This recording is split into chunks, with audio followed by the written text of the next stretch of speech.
Welcome to City Talk. Tonight we've got a New York-based author. His name is Nick Bryant. Nick has written The Franklin Scandal and Confessions of a D.C. Madame. Nick is also an associate producer on a documentary called Who Took Johnny? And these are going to be the subject of what we're going to be discussing tonight. Nick, could you start off telling us what is the Franklin Scandal?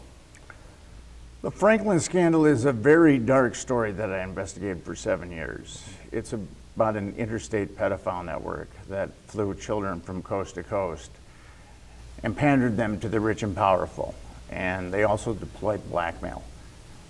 And the network was ultimately covered up by facets of the FBI, the Department of Justice, and also Douglas County, which is in Nebraska, the judiciary of Douglas County, and law enforcement within Nebraska. Mm-hmm.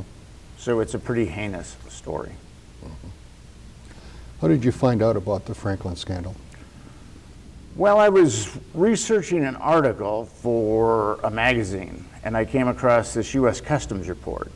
Mm-hmm. And it was about a cult called the Finders that was seemingly trafficking children. Mm-hmm. And ultimately, they were caught with 6 children in Florida. And that launched a multi-jurisdictional investigation. The Tallahassee police got involved, the D.C. Metro Police got involved, and U.S. Customs got involved because it was child pornography. So they executed a search warrant on the Finders, and they found additional child pornography and just a lot of bad things. And the children were put in protective custody. And ultimately what happened was the CIA quashed the entire investigation. And the 2 guys that were with the 6 kids were let out of jail, even though they'd been charged with multiple counts of child abuse. All the child abuse counts were dropped. And then most of the children were repatriated with the cult. So mm-hmm. I came across that document, and that document is so bizarre that I excerpted the entire document in the Franklin Scandal at the end of the book, because okay.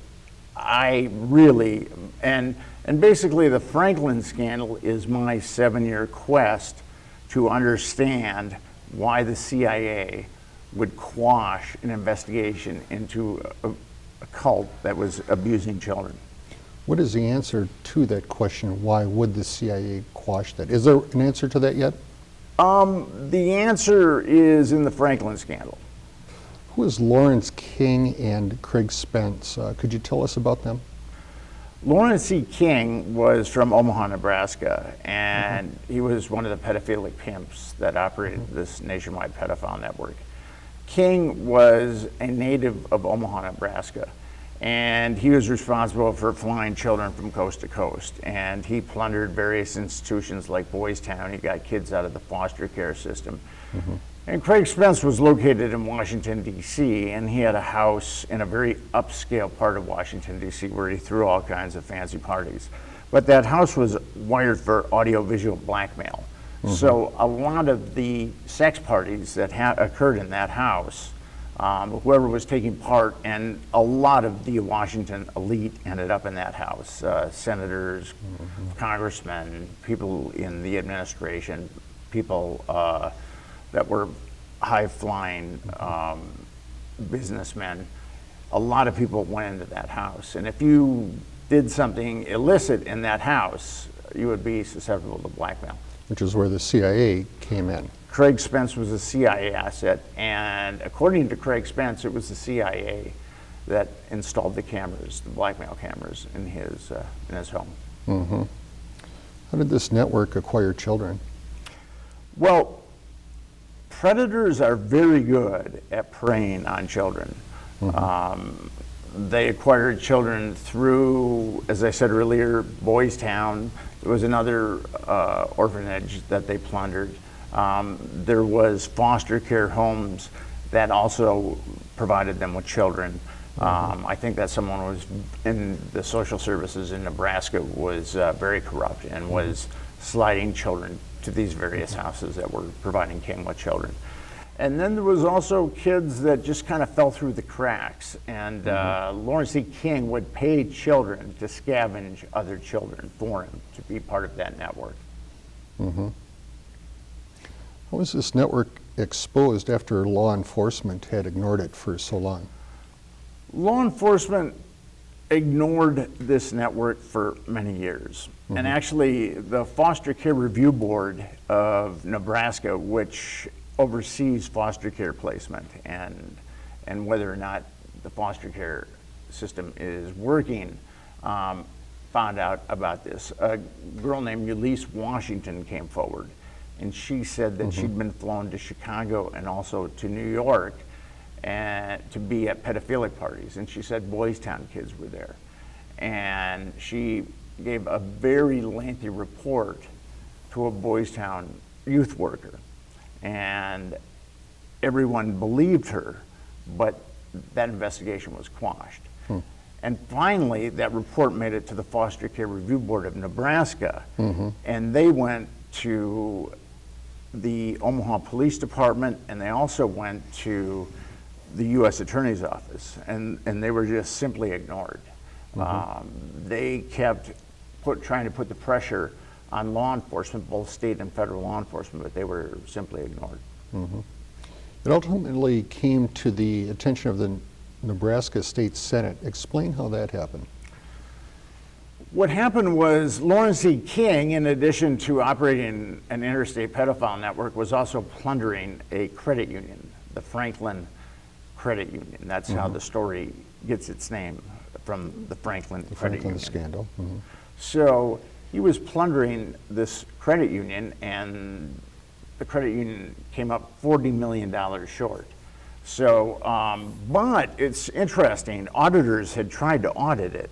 They knew that the books were getting cooked, but King had the political juice to stave them off. And ultimately, in 1988, the feds just closed down the credit union. And a senator, a Nebraska senator named Lawrence Schmidt, wondered how King could get away with embezzling $40 million from the Franklin Credit Union without any red flags. So he knew that something was seriously wrong. And he proposed on the floor of the Nebraska Senate a bill to look into the King's plundering of the credit union. And ultimately what happened was the Franklin Committee was formed to look at the plundering. Now, as soon as the Franklin Committee got formed, these people who worked at the Foster Care Review Board went to the senators and they said, yes, Larry King plundered $40 million from the Franklin Credit Union, but that's half the story. He's also running an interstate pedophile network. So this group of senators that was originally looking at King's plundering of the credit union ultimately started to look at his interstate transportation of children. And they hired Gary Caradori as an investigator. Could you tell us about the state Senate investigator, Gary Caradori? The state Senate ultimately hired one of the best investigators, private investigators in the Midwest. His name was Gary Caradori. He had distinguished himself as an investigator for the Nebraska State Patrol, and then he started his own detective agency or security agency. And it was in multiple states. He had a number of employees. I think he had 120 employees at all. But the thing that he really liked was finding abducted children and abducted women. I mean, he said he would do it for free if he didn't have a family to support. I mean, he was really dedicated to that. And he went to work immediately finding victims of this network and videotaping them. And he immediately got heat from the FBI. The FBI was involved, and I know that this sounds really horrific to your viewers, but the FBI was proactively involved in covering up this pedophile network. Could you briefly explain what kind of heat they put on him? Gary Caradori was followed, his phones were tapped, there was a tremendous amount of harassment with his employees too. So he endured a lot of heat. Gary Curadori was an amazing investigator, and he ultimately made contact. This pedophile network, what made it, the reason why it had to be protected is because there was blackmail involved. Blackmail that went to the upper echelon of our political system, of our socioeconomic strata. So ultimately, he was up against a tremendous amount of resistance from both the FBI and Department of Justice. And what he did, in addition to finding children that had been enmeshed in the network, he eventually met with one of the blackmail photographers. His name is Rusty Nelson, and in Chicago. And Rusty Nelson, according to Rusty Nelson and 4 other sources that I've found, Rusty Nelson gave Gary Curadori compromising pictures, blackmail pictures of various children involved with various adults. And Gary Curadori was flying back to Lincoln, Nebraska, where he lived and where his CARACorp, which was his detective agency, was headquartered. And his plane blew up in midair and over Lee County, Illinois. And Curadori was killed and his son was killed. And those pictures were never recovered. Ultimately, there were a lot of deaths, mysterious deaths, connected with the whole Franklin scandal and the cover-up and the quashing of the investigation and there was a lot of people that died that were involved with the Franklin scandal. And it wasn't just Gary Curadori, but there were several mysterious deaths surrounding the Franklin scandal and the investigation. That is one thing about the Franklin scandal. Gary Curadori and his son died. One of the victims that came forward, Alicia Owen, her brother died under mysterious circumstances. Another victim that came forward, Troy Bonner, his brother died under mysterious circumstances. And none of those families believe that those kids killed themselves. And even Craig Spence, one of the pedophilic pimps, died under mysterious circumstances. So, and there were others that it's really, the carnage really mounts up in this book. Every chapter there's at least 1 or 2 or 3 mysterious deaths. How did the state cover up the pedophile network that was exposed by Gary Curadori? Well, what happened with Gary Curadori was working with the Franklin Senate Committee in Nebraska, and they acquired a tremendous amount of evidence. Gary Curadori videotaped kids that were talking about their experiences were about being exploited by Lawrence E. King. And he also found people that could corroborate what the kids were saying, like people that worked at charter airlines and who said that King would fly weekly with a drove of children, underage children. And there was a tremendous amount of evidence that they acquired. So ultimately, it was up to the state and the feds to cover this up, because the investigation of the Nebraska Senate and Gary Curadori had become a juggernaut that they could no longer ignore. Initially, they were just ignoring all this evidence, but there was so much evidence at this point that they could no longer ignore it. So 2 grand juries were impaneled, a federal grand jury and a state grand jury. And I don't know if your viewers are familiar with the federal grand jury or a state or just the grand jury format, but in a grand jury, nothing is adversarial. A special prosecutor is chosen, and he presents the evidence that he deems is appropriate to the grand jurors, who are just regular citizens that have shown up for jury duty, but they've been funneled to a grand jury.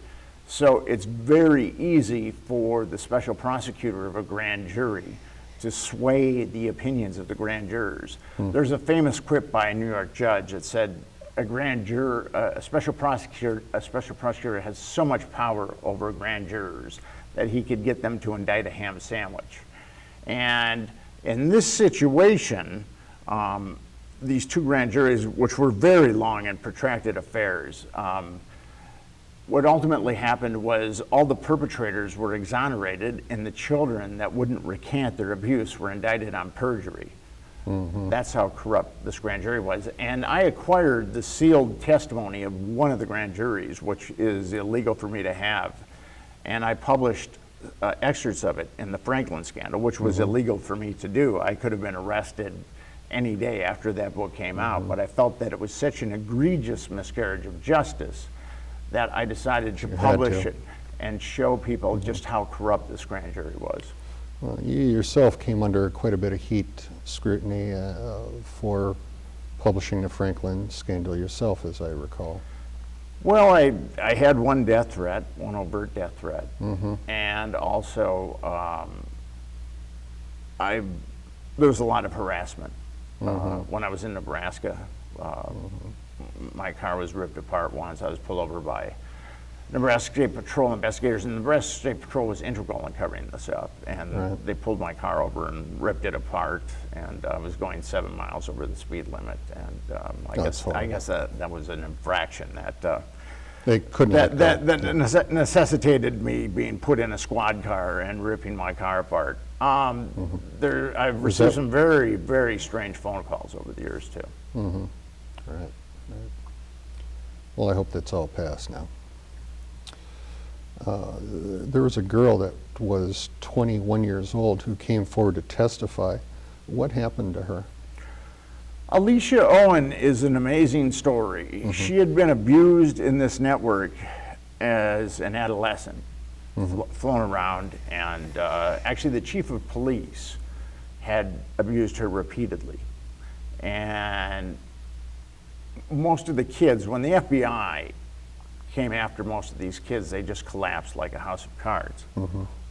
These kids they had very low self-esteem, these victims. I mean, they generally came from dysfunctional backgrounds, and they were turned on to drugs and repeatedly molested. So they had minimal self-esteem. Alicia Owen was a little bit different in the respect that she came from a good family, and she was a kid that ran, and she thought that she would run with the wrong crowd. Like a lot of kids from good families that end up running with the wrong crowd, but she was too naive to distinguish the wrong crowd from an evil horde. And that's how she fell into this. And then once she got into it, she realized how much power these people had, and that they could, and she was really deathly afraid of them murdering her family. So she didn't say anything to her family. But by the time that this started to explode, she gave an interview to Gary Caradori, the state investigator, and she told Gary Caradori who other victims were, and Gary was able to find those victims. And the FBI interviewed her a number of times and put a tremendous amount of pressure on her to recant. She was only 21 years old at this point, but she refused to recant accounts of her abuse. And ultimately, she was indicted on 8 counts of perjury by a state grand jury and 8 counts of perjury by a federal grand jury. So she was looking at approximately 200 years in prison. Wow. Because she refused to recant her abuse. And she did spend quite a bit of time in prison, did she? She spent a number of years in prison, and actually she was in solitary. They put this kid, a 21-year-old kid, in solitary for 2 years. Can you imagine that? A 21-year-old kid is in solitary for that. They wanted to punish her. And then her brother died under mysterious circumstances. And none of the Owens believe that her brother committed suicide. And in the book, I look at her brother's death, and I show that there's a number of anomalies with the official story of her brother's death. Nick, tell us about the broader implications of this story as it pertains to politics today. Well, the broader implication of the Franklin scandal and Confessions of a D.C. Madam is ultimately about blackmail. And a number of our politicians are highly sexed alpha males, and they're quite easy to compromise. You can look at Bill Clinton. He spent his entire life vying for the presidency, and he got to the presidency and he almost lost it because of an affair with an intern. So ultimately, what these books are cautionary tales about how our system has become so corrupt. And I'm convinced that blackmail plays a very integral role in American politics today. And one of the blackmail photographers that I interviewed described it this way to me. It's like you're on a yacht, and it's a beautiful yacht, and it's a beautiful sunny day. And you're on this yacht, and you can have anything that you want. I mean, everybody's just partying away with whatever they want. But if you decide to get off the yacht, the people on the yacht are going to make sure that you drown. So once you get on that yacht, once you're compromised, the downside of getting off the yacht is huge. So, and to really bolster what I'm saying here, I mean, Dennis Hastert is a case in point. Dennis Hastert was Speaker of the House, which is constitutionally the third most powerful man in the country. And he was, he'd been a pedophilic predator for 40 years. And actually there's evidence that he was a pedophilic predator when he was Speaker of the House. Wow. And yet he continued to be Speaker of the House, and then he retired from politics. And then years after the fact, he did some time because it came out that he had been a pedophilic perpetrator. But not while he was in the House? But not while he was in the Speaker of the House, or actually while because he had been a congressman since the mid-'80s. So chances are Lawrence C. King and Craig Spence actually pandered young boys to him. Dennis Hastert, yes. We've got a few minutes left. You were an associate producer on a documentary called Who Took Johnny? Would you like to say anything about that?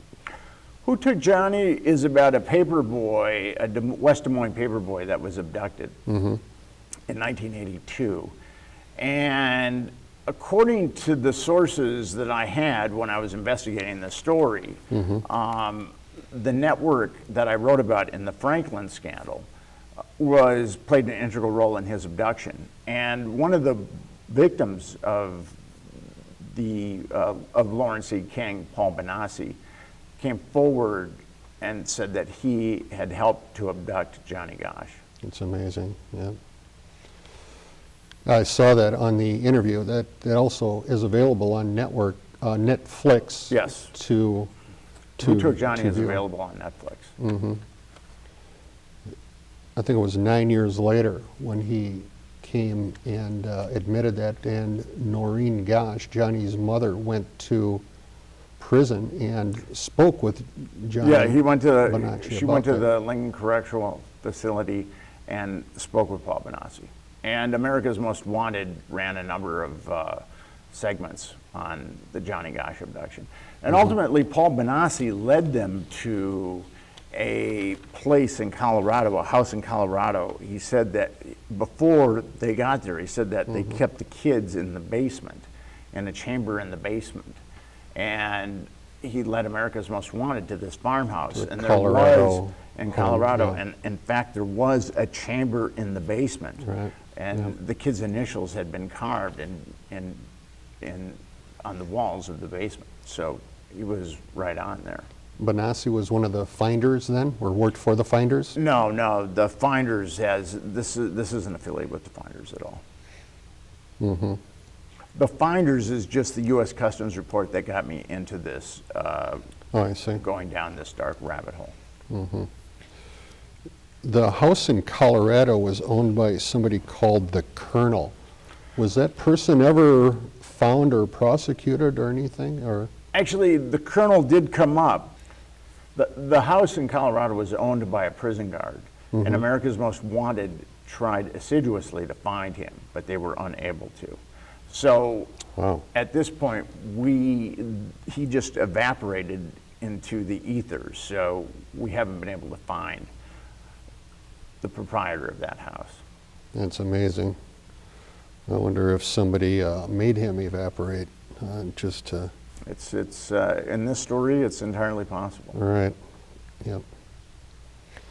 So America's Most Wanted, with all of its resources, could not solve the case. Well, actually, the FBI went to America's Most Wanted and told America's Most Wanted that they didn't want them to run any more segments on Johnny Gosch. The FBI threatened America's Most Wanted because the FBI is the one that feeds America's Most Wanted with leads. Right. And they threatened to cut off their support to America's Most Wanted if John Walsh didn't cease and desist in investigating the Johnny Gosch abduction. But John Walsh, much to his credit, wouldn't knuckle under to the FBI, and he continued with the Johnny Gosch investigation and got some really good information. Mm-hmm. It's amazing in that documentary that when the FBI finally granted an interview, they immediately stated, when the interviewer asked them about Johnny Gosch, that they were not going to answer any questions about Johnny Gosch. Well, the FBI is tremendously malfeasant when it comes to Johnny Gosch, so they're just protecting themselves. It's really, and that's a real travesty in our country when the FBI is willing to cover up child trafficking. I mean, that's what we have in the Franklin scandal, is the FBI willing, and the Department of Justice willing to cover up child trafficking. It's very unfortunate. For all the good they do, there's a black mark on that record for all they've done for America. There is a dark side to that. Well, large agencies like the FBI and the Department of Justice have some very, very dark facets to them. There's a lot of good people that work in the FBI. There's a lot of good people that work for the Department of Justice, but ultimately there are some very bad people that work for those entities too. Nick, I'd like to thank you for exposing this and bringing this information to our viewers, and thank you for coming on to City Talk. It's been my pleasure, Mark. Thank you. Thank you for watching City Talk.